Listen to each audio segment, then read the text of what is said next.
नमस्कार। स्वागत है आपका न्यूज लॉन्चर पर। मैं हूं अशोक वानखड़े, लेकर आया हूं आपका अपना कार्यक्रम द एक्सरे। एक खबर।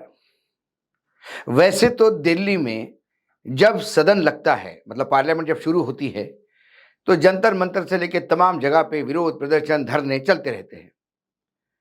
पहले बोट क्लब पे हुआ करता था, बाद में वो बैन होकर अब जंतर मंतर पे शिफ्ट हो गया और कई जगह ऐसे आंदोलन चलते रहते हैं।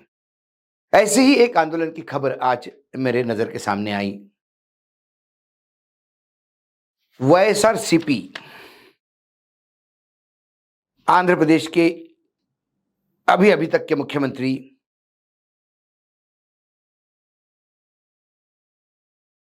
जगन मोहन रेड्डी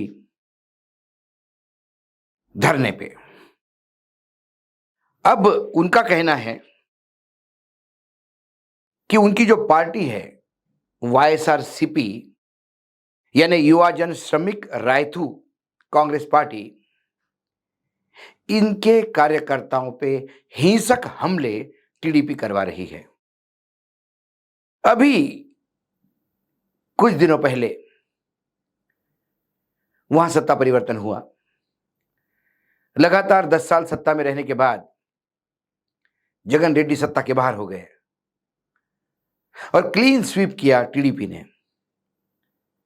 लेकिन भाजपा ने आंध्र प्रदेश के राजनीति का रंग देखकर अपना भी रंग बदला और पूरे समय 10 साल तक लोकसभा और राज्यसभा में जगन रेड्डी का साथ लेने वाली बीजेपी ने उसे कंकर जैसा निकाल देते हैं चावल से, वैसा उठा के फेंक दिया और टीडीपी से हाथ मिलाया।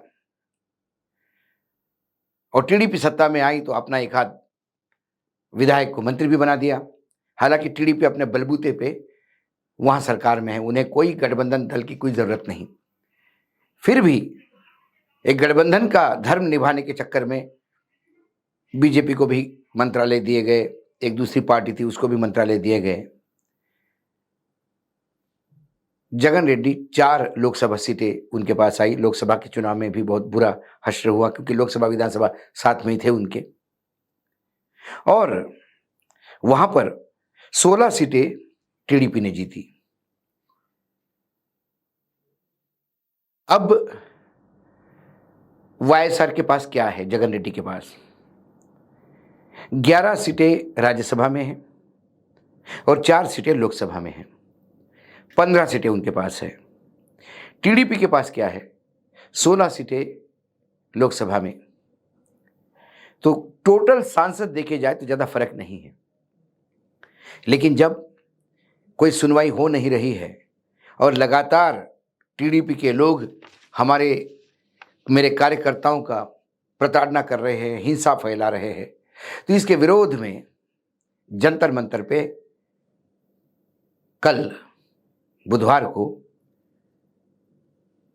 जगन रेड्डी बैठ गए। एक खबर सामान्य, मैंने वहां का समीकरण भी बताया।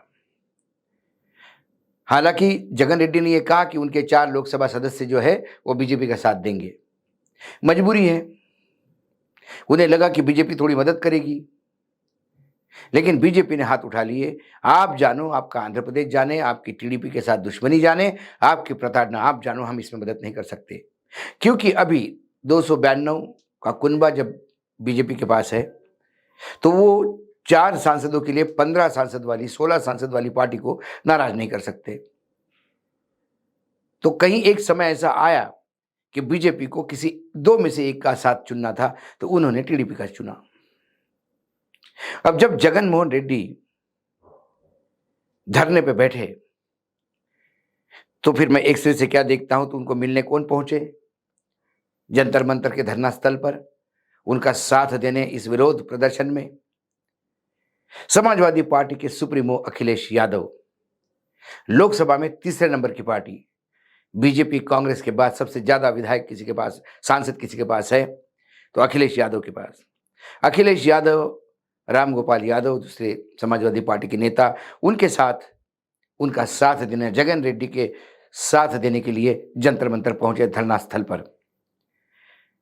पीछे पीछे संजय राउत, शिवसेना उद्धव ठाकरे के, प्रियंका चतुर्वेदी और अरविंद सावंत, ये 3 बड़े नेता ये भी जगन रेड्डी के समर्थन में वहां पहुंचे। देखा देखी टीएमसी के नजीब उल हक और जेएमएम के विजय हंसदा ये भी पहुंचे। आम आदमी के राजेंद्र पाल गौतम भी पहुंचे। एआईएडीएमके के थंबी दुराई भी पहुंचे। और तमिलनाडु की वीकेसी पार्टी है, उन्होंने तो पब्लिकली ऐलान किया कि यह समय है कि जगन मोहन रेड्डी को अपना वजूद बचाने के लिए, अपने कार्यकर्ताओं को बचाने के लिए अब इंडिया गठबंधन का दामन थाम लेना चाहिए। देखा देखी पूरा इंडिया गठबंधन का एक बड़ा कुनबा ही जगन रेड्डी के समर्थन में खड़ा हो गया। हालांकि जगन रेड्डी ने कुछ कहा नहीं, लेकिन जिस हिसाब से ये समर्थन देने पहुंचे और उन्होंने उनका स्वागत किया, ये बात बिल्कुल दीवार पे लिखी हुई दिखाई देती है कि जगन मोहन रेड्डी इंडिया गठबंधन का हिस्सा बनने जा रहा है।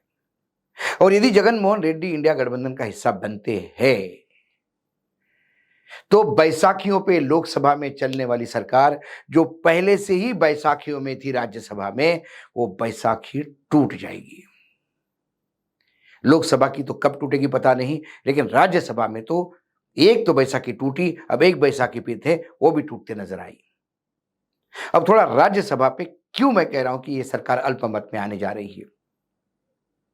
ये पहले से भी अल्पमत में थी, लेकिन जब जब जरूरत पड़ती तब तक बीजेडी, बीजू जनता दल ओडिशा का और जगन रेड्डी भाग के साथ में खड़े हो जाते और इन 2 बैसाखियों के भरोसे वो 20 उम्मीदवार बनते हैं। 9 बीजेडी के हैं और 11 जगन मोहन रेड्डी के हैं।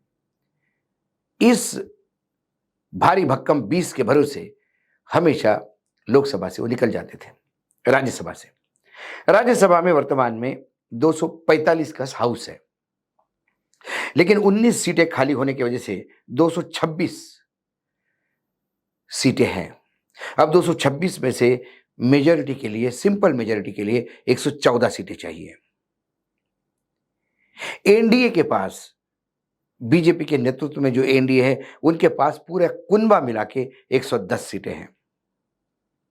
इंडिया गठबंधन के पास 87 सीटें हैं। एक गुट ऐसा है, ना इंडिया का है ना एनडीए का है, उसमें वाईएसआर सीपी यानी जगन मोहन रेड्डी की पार्टी, उनके 11, बीजू जनता दल पटनायक की 9, बीआरएस केसीआर के 4, एआईएडीएमके के 3, बीएसपी का 1, एमएनएफ का 1, ये 29 का कुनबा जो है ये वहां पे बैठा हुआ है। अब होता क्या था कि जब जब राज्यसभा में मोदी जी को जरूरत पड़ती, वो आवाज लगाते और इस अदर्स में से 20 सीटें, 29 में से 20 सीटें यानी जगन मोहन रेड्डी की 11 और बीजेडी की 9, ये तुरंत 110 में मिल जाती और 130 के भरोसे एब्सोल्यूट मेजॉरिटी में बिल पास होते। लेकिन लोकसभा चुनाव के साथ 2 राज्यों में विधानसभा के चुनाव हुए, आंध्र प्रदेश और ओडिशा में बीजेडी की दोस्ती करते करते बीजेडी का गला काट दिया। इससे नवीन बाबू बहुत आहत है। लोकसभा में 1 सीट नहीं है और सरकार राज्य में सरकार भी चली गई विधानसभा में। ऐसे में उन्होंने सबसे पहला काम किया, अपने 9 विधायकों को बोला, किसी भी हालत में एनडीए गठबंधन का साथ नहीं देंगे, हर एनडीए गठबंधन के बाद का हम विरोध करेंगे। तो एक बैसाखी टूट गई। अब दूसरी बैठी हुई है वाईएसआरसीपी यानी जगन मोहन रेड्डी। जगन मोहन रेड्डी की जो हालत है आंध्र प्रदेश में चंद्रबाबू ने की है, उससे निजात पाने के लिए उन्हें इंडिया गठबंधन के सिवा और कोई जगह नहीं, क्योंकि बीजेपी किसी भी हालत में चंद्रबाबू नायडू से पंगा लेगी नहीं। और चंद्रबाबू नायडू वो है कि ना ईडी का डर है ना सीबीआई का डर है।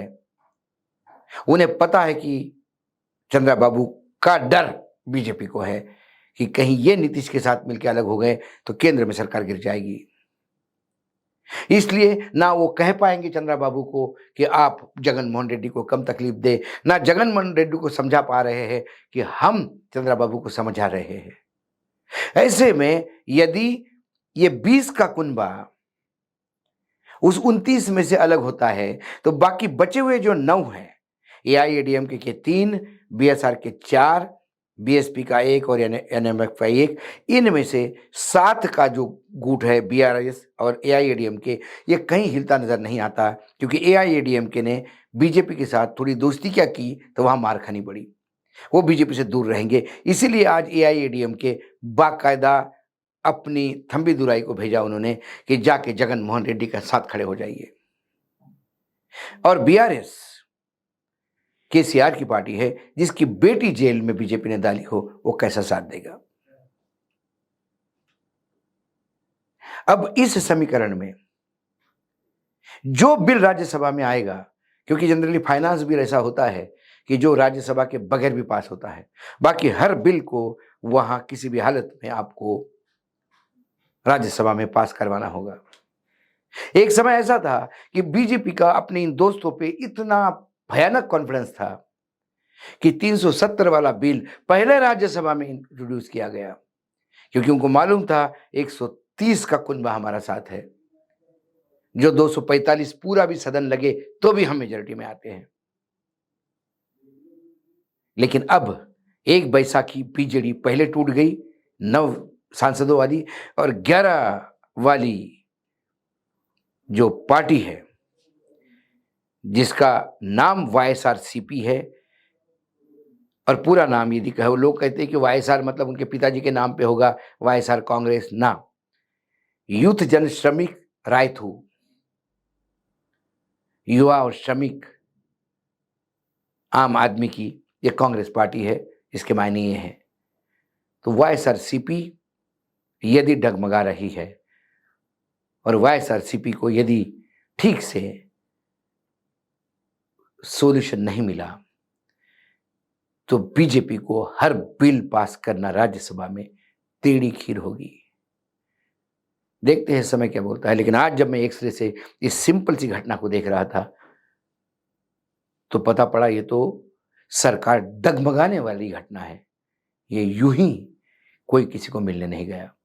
आज एक्सरे में इतना ही, कल फिर आता हूं किसी विषय के साथ। तब तक के लिए नमस्कार, देखते रहिएगा न्यूज लॉन्चर।